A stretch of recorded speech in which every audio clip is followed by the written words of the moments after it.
Especiales HJCK.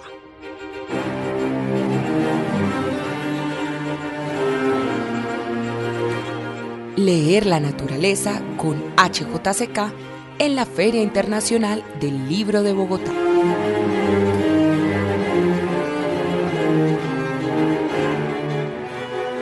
Es grato, después de las rutinas del Palacio, venir a este espacio donde por lo menos se obtiene la experiencia de la creación. La creación siempre es transformadora. No puede haber revolución sin creación. Y la creación en el fondo es el arte. Un escritor francés, por allí un filósofo, hablaba mucho de cómo las líneas de fuga, y esta es una línea de fuga por lo menos del Palacio de Nariño, las líneas de fuga de la humanidad, de los seres humanos, están en el arte mismo, pensaba él. Esta feria del libro, que ha tenido una evolución, es más vieja que todos nosotros, de nuestros padres, se creó a través de un hombre que quizás era el genio de la palabra hablada, paradójicamente, Jorge Eliezer Gaitán. Jorge Eliezer Gaitán fue el que creó esta institución que ha evolucionado con el tiempo, con la historia, con la ciudad. Paradójicamente, el genio de la palabra hablada le dio espacio aquí a la palabra escrita. Palabra hablada y escrita, miren cómo es la historia de Colombia. Terminó al poco tiempo en la palabra enmudecida, a la fuerza. Y creo que eso es la historia de Colombia. Una palabra rebelde que se deshace de lo mudo, una palabra que se habla rebelde, que se escribe rebelde siempre y que también termina enmudecida a la fuerza. Bogotá creó, Gaitán creó esta institución y al poco tiempo la ciudad estaba en llamas y los libros se quemaban. Las palabras escritas se quemaban. Allí hay un recuerdo de Gabriel García Márquez tratando de rescatar una máquina de escribir quemada en una hoguera. Los seres humanos se quemaron allí, como recordando otras fases de la historia de la humanidad. Quemaban los libros y quemaban los seres humanos. Como alguna vez alguien, que ya no recuerdo el nombre, escribió: primero queman los libros y después queman los seres humanos. Bogotá vivió esa experiencia. Hoy estamos en otros tiempos, pero sin embargo sigue como jardines creciendo la palabra escrita, la palabra hablada y también, lamentablemente, las palabras que se enmudecen a la fuerza. Y este libro que nos congrega de hace un siglo, un libro moderno, si se lee aún hoy, no envejece. Las obras de arte no envejecen. Esa es su esencia. No es una moda, no pasa, no se olvida. Tienen cierta característica de lo eterno, por lo menos perduran con la humanidad misma. El arte permanece y ahí diferenciar lo que es arte y no es arte tan difícil que es. Tiene un hilo, un conductor y es lo que permanece. Este libro permanece. Ha pasado por generaciones enteras, lo hemos leído de niños, a veces obligaban a leer el libro, pero de una y otra manera, como nos pasa también con 100 años de soledad, nos encontramos aquí en estas palabras escritas. Aquí estamos nosotros, aquí está Colombia, en lo más y en lo menos, en sus tensiones, en su incapacidad aún de construirse como una nación, porque nación es la inclusión de todas y de todos. Y aquí habla este libro de la exclusión. Y tiene una frase que yo siempre repito, la recuerdo una y otra vez, me dejó una marca.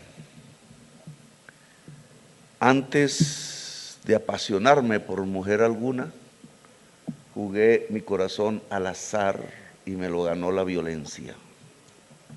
Colombia. Las violencias de Colombia. Aquí hay una violencia relatada. Antes de conocer mujer alguna, de apasionarme por mujer alguna, de amar, me ganó el corazón la violencia. El corazón no fue del amor, fue de la violencia. ¿Cuántas veces eso no se ha repetido en la historia de Colombia una y otra vez de manera intermitente, como si fuese un signo, como si fuera la marca de los aurelianos que también morían por esa marca, asesinados, con sus palabras enmudecidas? El amor y la palabra enmudecida parecieran contrarios en una especie de dialéctica que Hegel no escribió. Esta frase nos enseña muchas cosas. Antes de apasionarme por mujer alguna, jugué mi corazón al azar, como se juega el póker, y me lo ganó la violencia permanente y eterna de Colombia. La violencia y el amor son contradictorios, indudablemente. En este libro se relata un odio a la naturaleza, un odio a la selva que en ese entonces, describe este autor, sucedía. La codicia de sembrar el caucho para hacerse más y más rico, tumbando la naturaleza viva de la selva. ¿Es de hace un siglo o es de ahora? ¿Esto se vivió hace un siglo o lo estamos viviendo ahora? Estamos viendo cómo se acaba la selva amazónica, a pesar de unos resultados el año pasado muy buenos para Brasil y para Colombia. Otra vez se está depredando la selva amazónica. Ya no es el caucho, son otras razones, pero es lo mismo, es la codicia, acabando con la vida. La naturaleza y también el ser humano. Aquí se describe una economía política. En otro libro muy voluminoso de 3 tomos, yo lo había encontrado en algún párrafo, escrito por un alemán, filósofo y economista. La codicia puede destruir el ser humano y la naturaleza, que son las condiciones objetivas y materiales de la riqueza. La codicia puede autodestruirse porque destruye las condiciones de la riqueza misma, el ser humano y la naturaleza. Este señor, quizás sin conocer, supongo, al filósofo alemán, lo describe en esta frase. Nos lo muestra a través del arte, de la palabra escrita. ¿Cómo podemos nosotros destruir el ser humano y la naturaleza? La quema de la naturaleza es también la quema del ser humano. Y lo estamos viviendo aquí en Bogotá. A propósito, alcalde Galán, de frente, como si un insulto de pronto nos hubiera caído a todos. No podría decir un baldado de agua fría, porque lo que no hubo fue el agua, pero similar. De repente, como un golpe brutal, la ciudad de Bogotá se da cuenta de algo que no se había dado cuenta.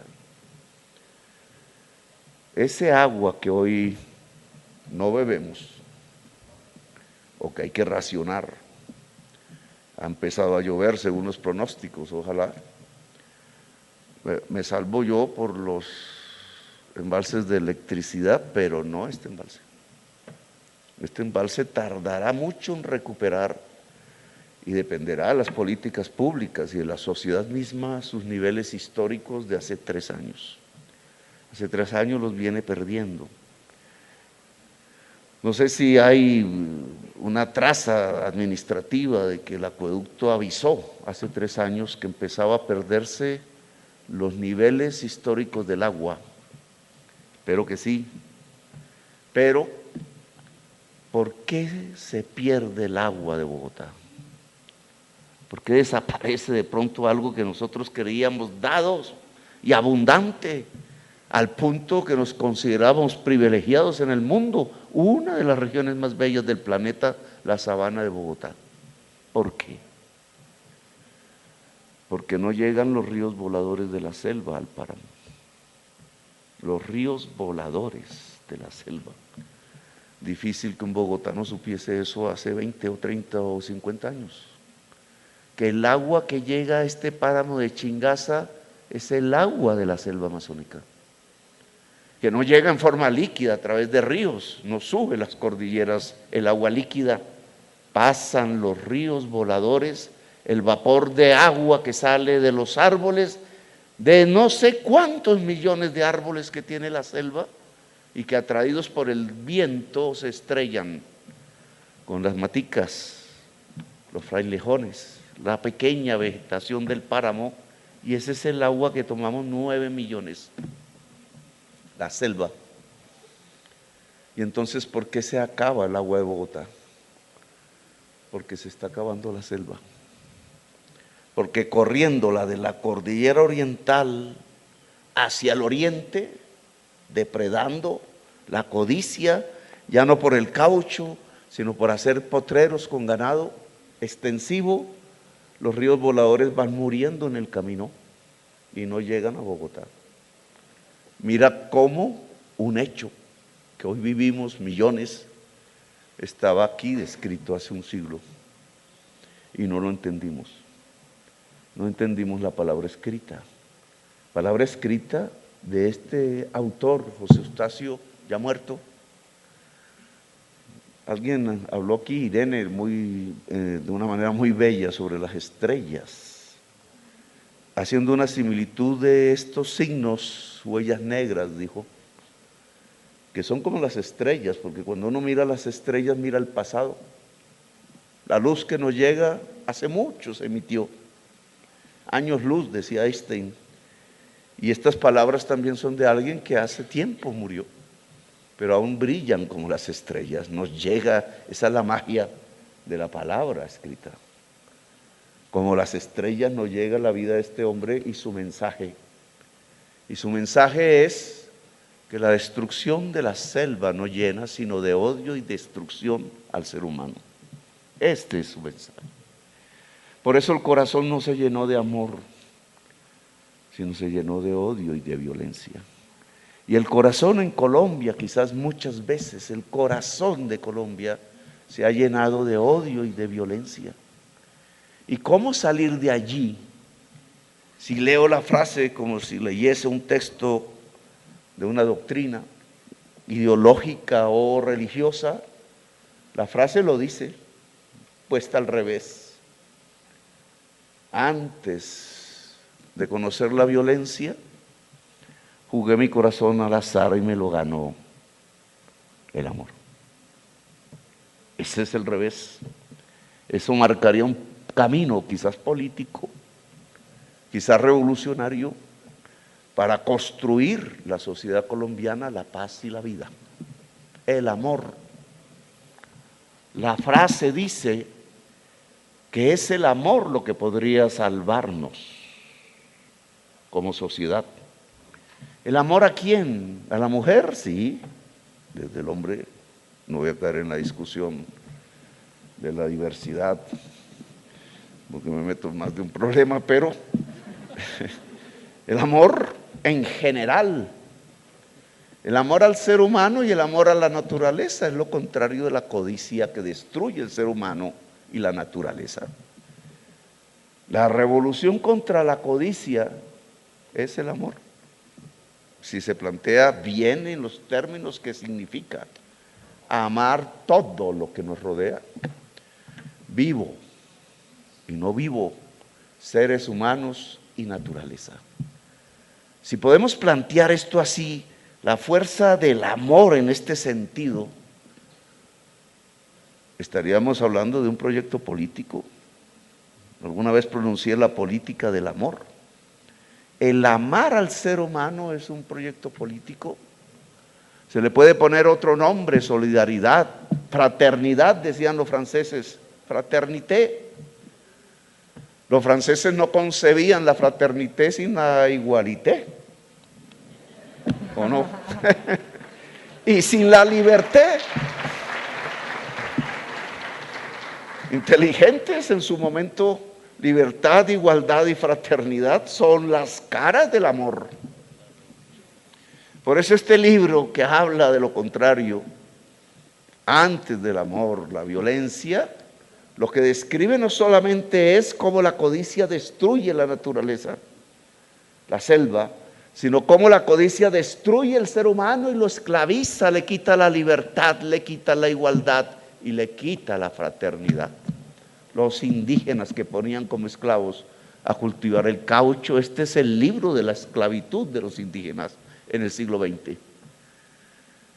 Es una palabra rebelde, yo no sé a qué partido pertenecería José Eustacio, no he leído bien su vida, a lo mejor a ninguno, pero estos son palabras rebeldes, precisamente al juntarse a una crítica a la codicia y a una crítica de la codicia acabando con el ser humano y la naturaleza y planteando el amor como una solución, jugar al corazón al azar para que se lo gane el amor.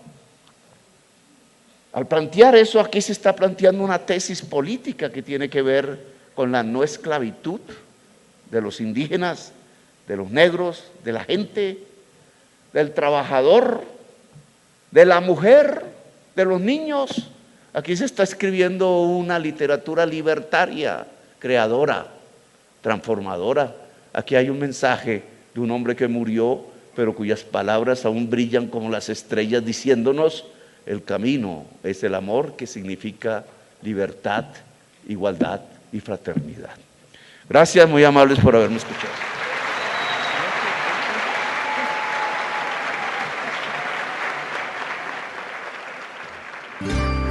Esta es hjck.com. Pueden seguirnos en todas las redes sociales como @lahjck. HJCK, el arte de escuchar.